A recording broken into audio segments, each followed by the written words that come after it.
orang Yahudi, terutama 3 daerah besar, Isfahan, Tehran dan Hamdan. Pasal apa ramai orang Yahudi kata musuh dengan Yahudi? Dalam sejarah pernah dengar tak Syiah berperang dengan orang kafir? Syiah berperang dengan orang kafir ke, kerajaan kafir ke, pemerintahan kafir? Pernah dengar tak? Dia lawan siapa? Tolong perancur orang Islam, tolong jatuhkan kerajaan Islam. Tu poin-poin. Tak ada dia perang dengan orang kafir. Tengok sejarah Iran dulu. Lawan 1978 ke dengan siapa? Jiran dia, Iraq. Iraq tu kafir ke Islam? Islam hak dia perang. Baik, nampak ah? Yahudi banyak sebab Iran tu tanah kedua suci bagi orang Yahudi. Pasal apa? Apa kena mengena pula? Di sana banyak kubur nabi-nabi ya.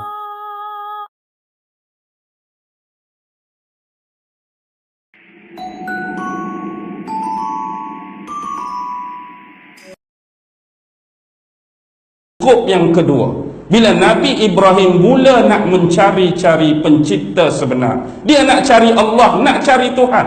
Gambaran dalam Al-Quran, malam-malam dia tengok alam semesta, dia tengok bintang.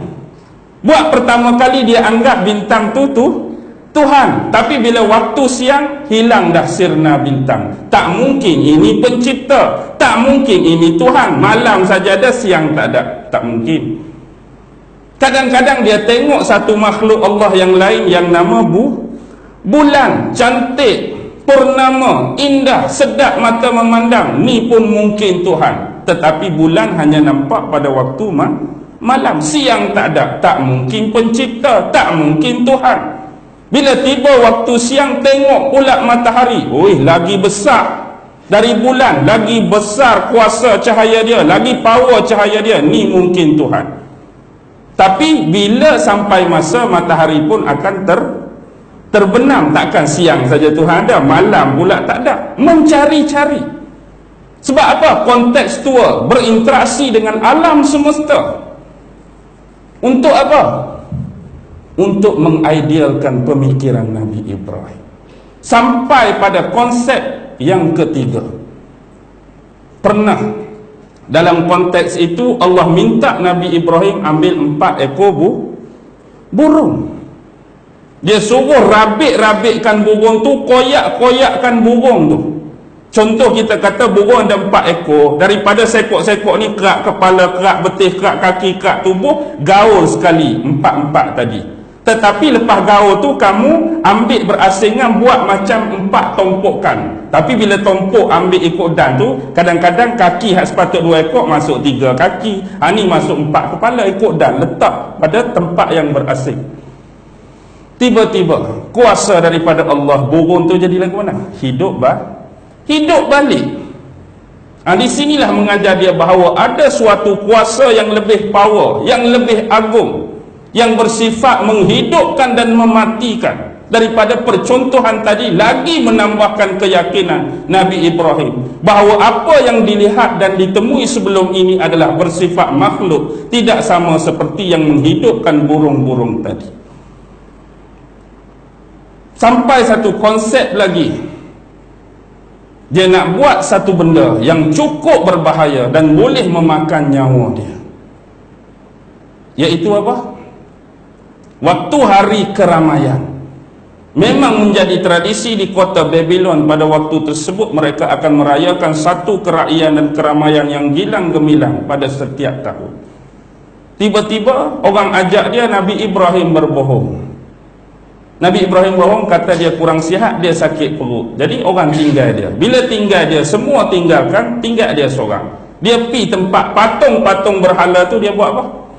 Dia cantah, tinggallah sekok hak paling besar. Dia letak kapak atau alat yang dia cantah tadi di tangan hak paling besar. Jadi ni ilmu logik tentang nak meyakinkan seseorang tentang keimanan kepada pencipta yang lebih tinggi daripada apa yang dihadapi sekarang. Bila diusuk periksa, tahulah bahawa orang yang tak ikut keramaian malam tu satu-satunya ialah Ibrahim. Jadi orang serang dia, orang pegang dia. Dia kata, siapa yang buat semua-semua ni? Mana aku tahu. Dah kamu kata benda ni Tuhan, tanyalah Tuhan hak seorang tu, hak pegang kapak tu. Kok dia yang buat. Lagilah orang nak marah. Padahal kalau kita tengok apa yang tersirat sebenarnya, Namrus dia nak mengaku dia jadi Tuhan, betul. Logik di sini apa yang tak logik. Bila kita nak mengaku jadi Tuhan, perlu lagi kepada patung-patung sembahan, kan? Perlu lagi kepada berhala-berhala dalam wilayah kita. Sedangkan kita nak mengaku Tuhan, patutnya benda tu tak ada lah. Aku seorang Tuhan, buat apa berhala? Aku seorang Tuhan, buat apa patung? Tapi kenapa sistem patung dan berhala wujud? Sebab apa? Sebab Namrus pun tahu dia pun bukan Tuhan, dan dia juga mempercayai banyak dewa. Banyak nama-nama dewa yang sudah wujud. Sebab itu untuk keluarga dia sendiri, dia nak mewujudkan satu kepercayaan, keyakinan dan akidah Trinity, Tuhan berkeluarga, the family of God. Sebab tu selepas kematian Namrus, dia ada isteri yang nama Semiramis. Semiramis ni, walaupun sebenarnya dia kahwin dengan Namrus, tapi bila Namrus meninggal, dia mendakwa bahawa dia ni mengandung bukan sebab hubungan badan dengan Namrus. Dia seolah-olah jadi macam wanita suci, Allah bagi anugerah mengandung sendiri, nak suruh nampak hebat. Dan sekali lahirlah anak dia Tammuz, atau disebut juga Tammuzi. Inilah Trinity pertama pada aliran zaman Namrud. Namrud, Semiramis, Tammuzi. Semiramis kita dah cerita, kenal dah semua kan. Perlambangan paling besar di kota New York tu, ada pegang obor tu, Statue of Liberty, itulah simbol Semiramis.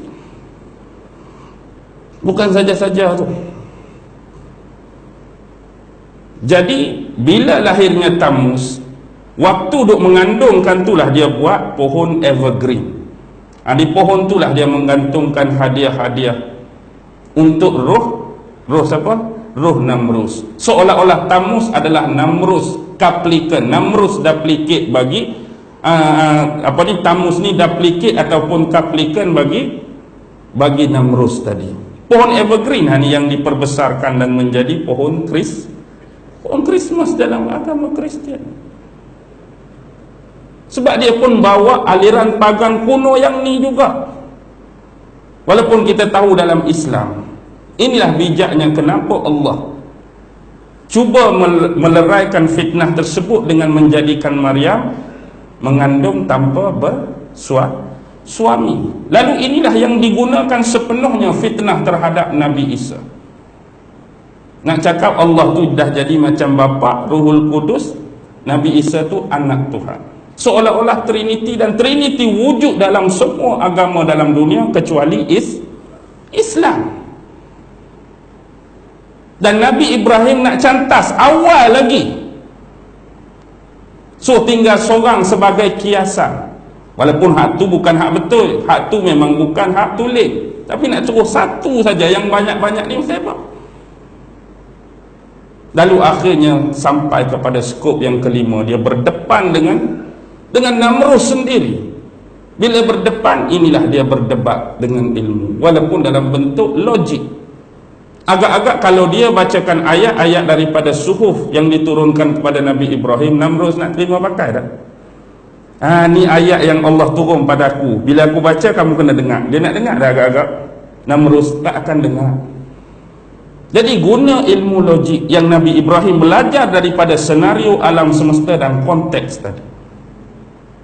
Bila dia tengok satu perkara yang Allah menghidupkan burung tu, bila Namrus tanya apa yang Tuhan kamu boleh buat, ikuti perbicaraan dan debat ni dalam surah Al-Baqarah ayat 258. Tak boleh tengok. Nabi Ibrahim kata, Tuhan aku boleh menghidupkan dan Tuhan aku boleh mematikan. Namrus kata, kalau lagu tu aku pun boleh. Dia pun suruh pengawal dia pergi ambil 2 orang dalam penjara.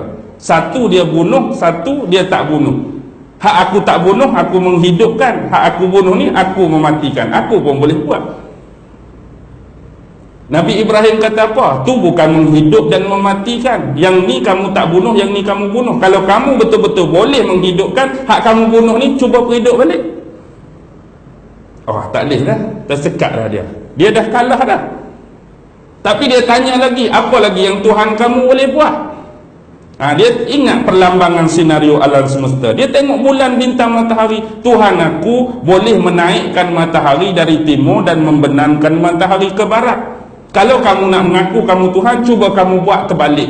Matahari naik ke barat, terbenam ke timur. Agak-agak Namrus boleh buat ke tak?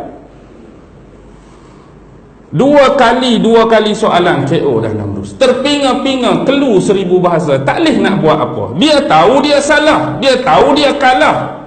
Dia tahu Nabi Ibrahim benar. Tetapi inilah yang akan anda rasa bila anda menjadi penentang dan ancaman kepada kefahaman ini. Nasib yang bakal diterima oleh Ibrahim apa?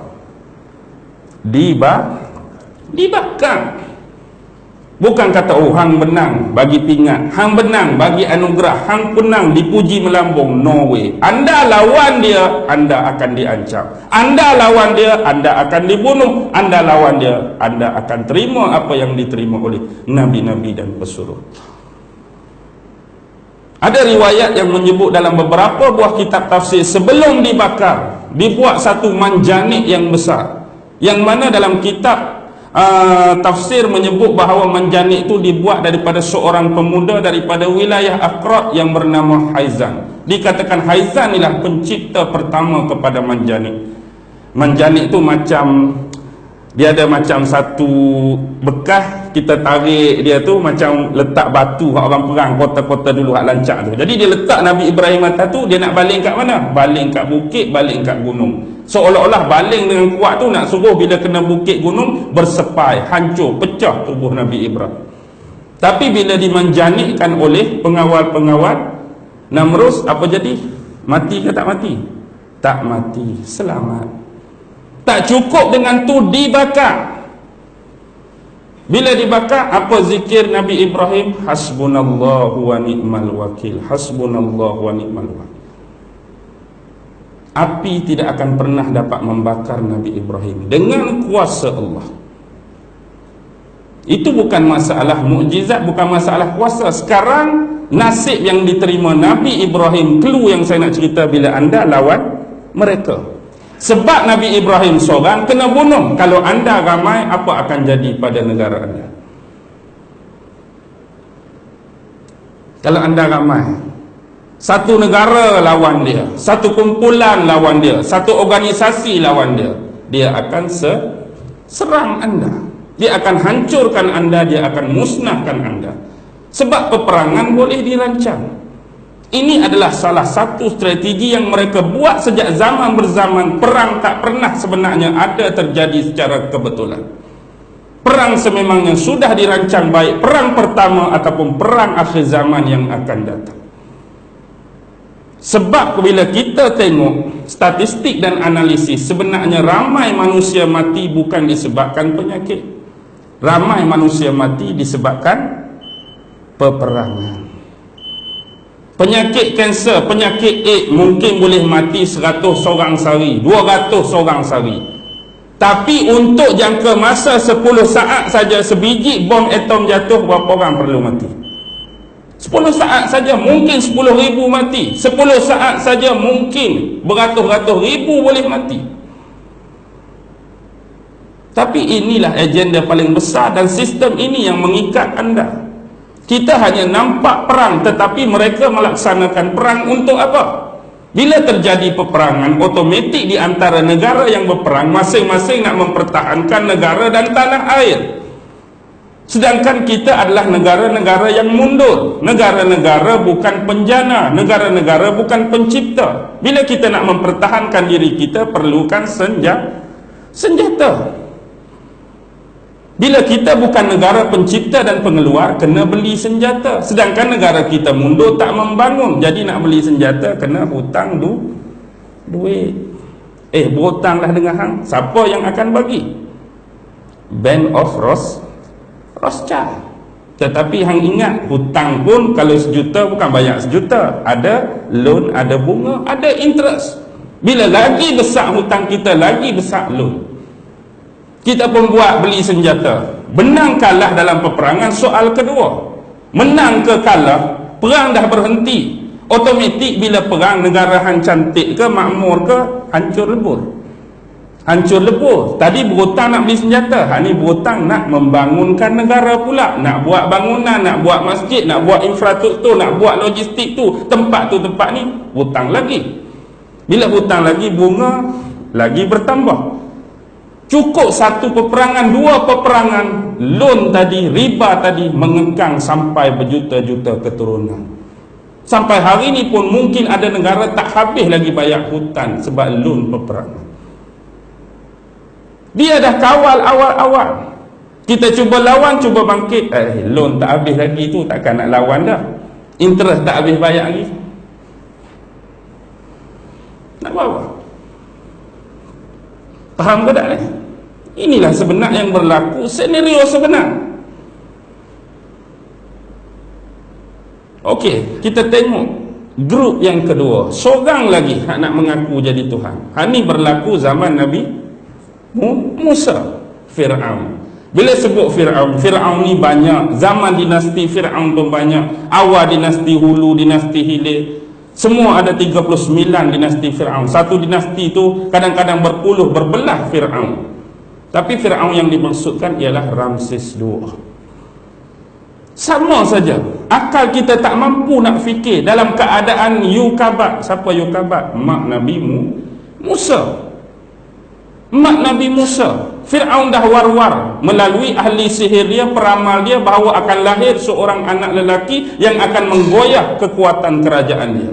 Lalu dia perintahkan supaya semua hak mengandung melahirkan anak lelaki dibunuh. Semua wanita-wanita Bani Israel itu bimbang, risau, takut anak dia terkena, termasuk Yukabat, ibu Nabi Musa. Tapi Nabi Musa terselamat, dijaga sampai umur 3 bulan. Tapi takut bahaya yang makin mencengkam, Allah pula suruh letak dalam sebuah peti, hanyutkan ke sungai. Tak boleh nak fikir dah. Kuang-kuang letak tepi masjid tu rasa selamat. Ni lah anak aku tak selamat, nak suruh letak dalam sungai. Baham buaya ke ikan tu, lagi bahaya patutnya. Patut letak tepi masjid, rumah anak yatim ke, sure selamat. Lagi pening kita nak fikir. Tapi itulah perjalanan Nabi Musa. Mak dia suruh kakak dia tu menyusuri tepi-tepi denai, nak tengok ke mana benda ni berhenti, ke mana benda ni berakhir. Last sekali tak masuk akal lagi, singgah di kolam istana Fir'aun. Allah, tempat tu hak paling takut. Manusia duduk dalam tu paling takut, situ pula dia berhenti. Jadi Allah nak Nabi Musa sendiri membesar dalam istana Fir'aun. Tengok kontekstual Allah. Nak suruh Nabi Musa faham siapa bapa angkat dia, apa peranan dia, apa sifat dia, apa peribadi dia, apa personality dia, dia akan tahu. Dan ni kadang-kadang orang di luar kota tu tak boleh buat apa, karuk maruk, dia tak ada pun dalam istana tu. Bila dia berbicara, inilah tag lari daripada konteks tu. Keluar orang istana, hang cakap tak betul itu, aku duduk dalam istana, aku tahulah hang cakap merapu, hang tak pernah masuk pun. Jadi Nabi Musa dah diberi pendedahan, dia membesar. Jadi sampai konteks pertama duduk dengan Fir'aun, berlakulah penghijrahan. Afalam yasiru, yang Allah suruh. Bila dia tersilap, kita tumbuk salah seorang bangsa Kipti. Bangsa Kipti, bangsa bapa angkat dia Fir'aun, Nabi Musa, Bani Israel. Bila ada seorang lelaki Bani Israel dengan Kipti bergaduh, Nabi Musa nak pergi tolong. Bila nak pergi tolong, nak tolong bangsa dia Bani Israel, dia pergi tumbuk bangsa Kipti, bangsa bapa angkat dia, mati kawan tu. Sebab takut atas nasihat seorang tua, dia melarikan diri ke negeri Madian, negeri Nabi Syuaib. Tengok, Allah dah jauhkan dia daripada Fir'aun, nak tarbiyah. Di negeri Madian hampir 8 ke 10 tahun dia ditugaskan mengembala binatang ternakan Nabi Syuaib. Ini tarbiyah Allah. Bila kita duduk di tempat kita, kita dah dapat pendedahan. Bila pergi negeri orang, dapat lagi budaya, dapat lagi ilmu, dapat lagi pengetahuan. Nak suruh berkembang kita punya intelektual dan pemikiran.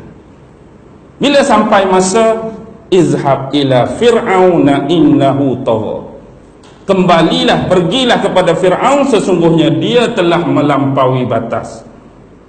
Jadi sampai masa kembali semula ke Mesir. Konteks ketiga, Allah panggil sendiri. Bila dia singgah dengan isteri dia Safura di kaki gunung Bukit sinar, naikkan dia ikut satu cahaya yang dia nampak. Situlah lembah Muqaddas itu, tempat yang suci. Allah tarbiyah terus di situ, bercakap dengan Allah secara terus dan langsung. Wahai Musa, apakah yang berada di tangan kanan kamu? Ini adalah tongkat aku. Aku gunakan untuk menampung tubuh dan badanku sewaktu berjalan.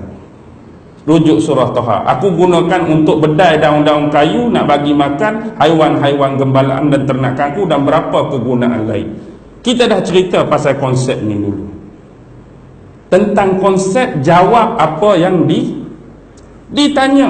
Allah tanya ringkas, mudah. Apa di tangan kanan kamu? Jawapan Musa patutnya tongkat, cukup. Ni dia pergi cerita apa?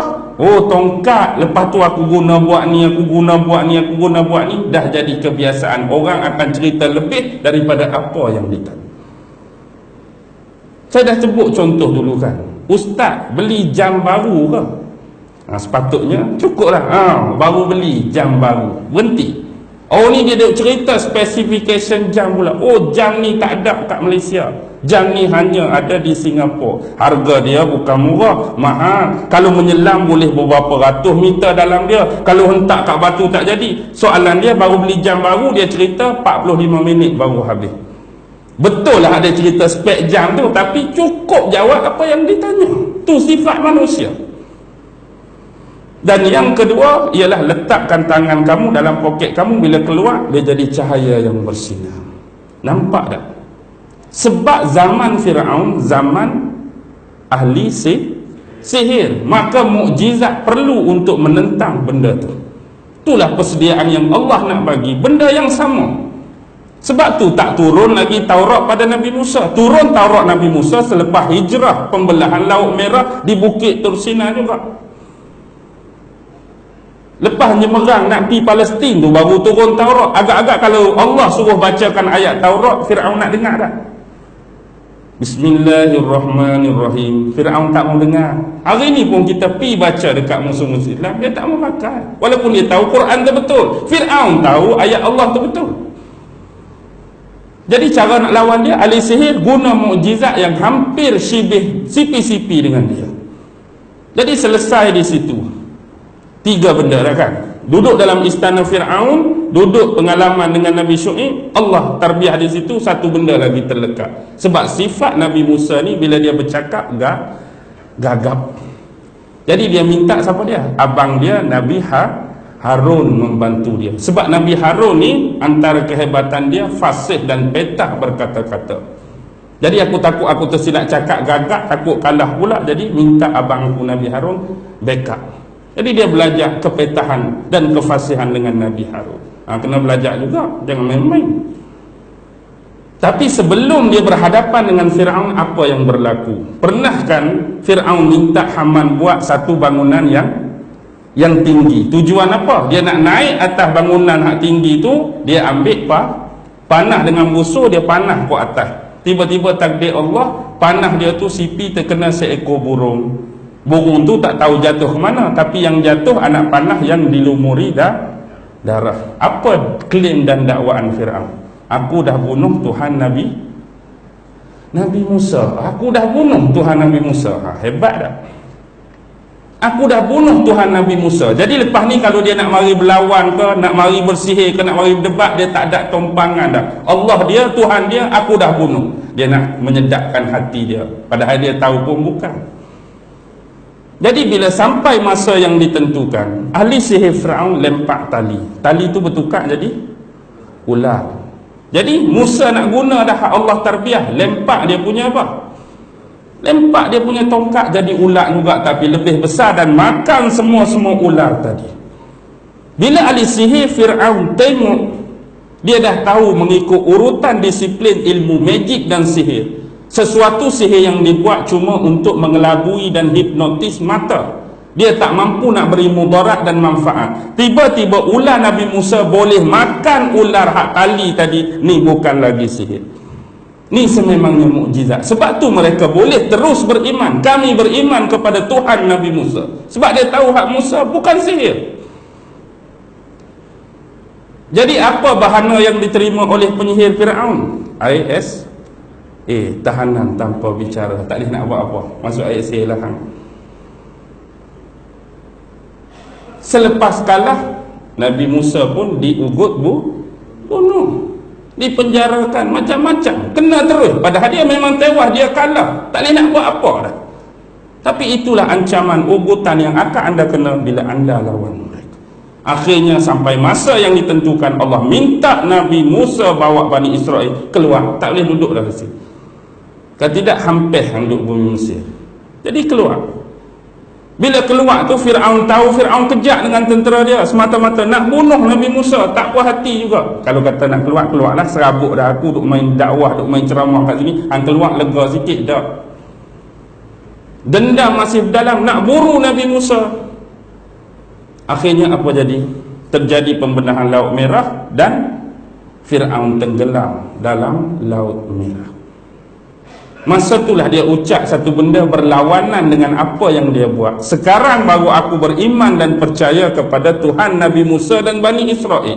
Patut tak perlu keluar, tak perlu cakap lah baru sebelum ni hang dah bunuh Tuhan, hang kan dah panah Tuhan. Pasal apa lagi nak ucap aku beriman dan percaya kepada Tuhan Musa, baru sak-sak hang bunuh Tuhan. Sebab dia tahu hak dia buat tu bukan tipu. Hak ni baru dia betul-betul percaya. Tapi Allah terima tak? Sorry. Perlu diberi satu pemahaman di sini, bahawa manusia-manusia yang Allah gambarkan nak mengaku jadi Tuhan tak akan pernah disentuh oleh sesiapa, walaupun Nabi dan Rasul. Namrus, adakah dia dibunuh di tangan Nabi Ibrahim? Allah tak bagi sentuh Namrus, kecuali makhluk dia hak paling hina, cuma seekor nyamuk saja. Fir'aun bukan mati disentuh oleh Nabi Musa, cuma makhluk dia yang nama laut. Cuma kesilapan perkiraan dua orang ni ialah mereka nak bunuh Nabi dan Rasul. Ini adalah kesilapan, dan Dajjal dapat kesan isu ni. Dengan membunuh Nabi, bunuh Rasul dan pesuruh Allah, tidak akan pernah mematikan agama. Hang bunuh Nabi Ibrahim, Allah akan ganti dengan Nabi lain. Hang bunuh Nabi Musa, Allah akan ganti dengan Nabi lain. Tetapi Dajjal dia tak buat demikian. Dajjal cuma dia mengambil sikap merosakkan agama. Hak ni lagi berbaloi untuk dia. Hari ni kalau ada orang bunuh saya, akan ada pengganti tak? Pengganti tetap ada. Orang berceramah tetap ada, tak berhenti. Tapi kalau rosakkan agama, memang hak tu lagi berbaloi. Dajjal dia tak bunuh Nabi, dia tak bunuh Rasul. Nak bunuh macam mana? Dia bukan zaman Nabi dah. Satu hal, dia rosakkan agama, itu lebih berbaloi. Agak-agak tiun kepada kafir tak nampak lagi tak? Saya nak abad ni. Sekarang anda lebih jelas. Jadi eskatologi dah dimulakan oleh Nabi-Nabi dulu lagi, melalui pengalaman teks dan kontekstual. Hak ni yang kita nak sebut. Ni cerita dalam Quran ke kitab Weda ni? Quran. Patu manakah kita tak pakai Quran? Patu kita baca tentang kepentingan surah Kahfi tadi, sunnah ke mari mana? Hadis Nabi ke mari mana? Hadis Nabi. Cuma itulah kata, sebab ilmu berbeza, pengalaman berbeza, kehidupan berbeza. Kenapa jadi demikian? Kita buka. Boleh lagi sikit? Kau nak berhenti dah? Okey, sikit saya nak buka. Perbezaan yang sebenar kita Allah dah tunjuk pada awal surah Al-Kahfi. Sebab kita hari ini banyak berdebat tentang isu kuantiti, ataupun orang sebut kuantitatif. Kita jarang nak berdebat tentang isu kualiti ataupun kualitatif. Yang kita jadi masalah hari ini, banyak bergaduh, banyak khilaf, banyak silap faham sebab kita melibatkan isu kadar. Kita banyak sebut pasal kuantiti. Apa kuantiti? Pasal jumlah. Apa kuantiti? Pasal angka. Apa kuantiti? Pasal nama orang. Apa kuantiti? Pasal nama tempat. Apa kuantiti? Pasal nama binatang. Apa kuantiti? Pada kadar-kadar tertentu. Tetapi yang Allah nak ialah kualiti di sebalik kisah dan penceritaan tu. Itu jarang kita nak ambil. Sebab tu dalam Quran awal-awal lagi Allah dah sebut, Ada orang yang beranggapan Ashabul Kahfi ni 3 orang sekali dengan anjing dia. Mari hak lain 5 orang, 6 orang sekali dengan anjing dia. Mari hak lain 7 orang, 8 sekali dengan anjing. Tengok, Allah dah ajak kita bergaduh pasal isu kuantiti.